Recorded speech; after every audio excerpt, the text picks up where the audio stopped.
Yes, what's up mga boss? Share ko lang no kasi nagtalo kami nung kasama ko dati diyan sa sa Pinas. Nag-share ko lang ito mga boss kasi yun nga napag-usapan namin.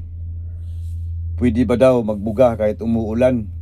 Yun ang inaano niya. O pwede ba daw magbuga kahit malamig?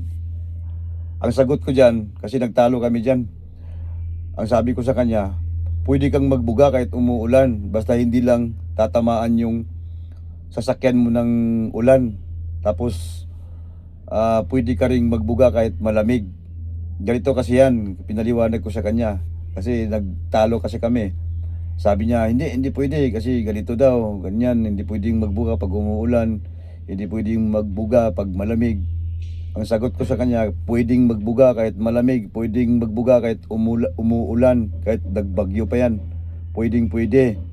Ngayon, ganito kasi pinaliwanag ko sa kanya, i-share ko lang sa inyo to mga boss para alam nyo rin. Kasi ganito kasi yan, pwede kang magbuga kahit umuulan basta nasa loob ka lang ng bubong.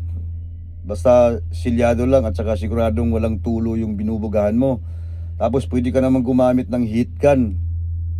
Pwede ka naman gumamit ng bulb. Tapos pag malamig, ganun din. Dito nga nagbubuga kami kahit ilang degrees na yung dito, malamig na eh.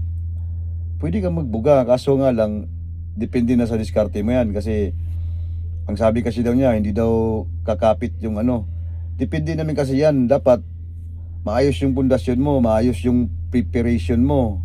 Kasi doon naman talaga nag-uumpisa, yun ang talaga eh. Dapat maganda talaga yung preparation mo. Dapat maganda yung, nung una pa lang yung preparation mo, yun kasi ang pinaka-importante. Dapat maganda yung preparation mo. Yun mga boss, share ko lang sa inyo, pwede kayong magbuga kahit umuulan, kahit malamig, pwede kayong magbuga. Marami namang diskarte dyan eh. Yun lang mga boss, at salamat sa inyong suporta at saka paki-follow na rin kung gusto niyo yung ganitong klaseng content, saka mag-PM, direct PM na rin po kayo kung may katanungan kayo, at saka maraming salamat sa inyong lahat at God bless us all.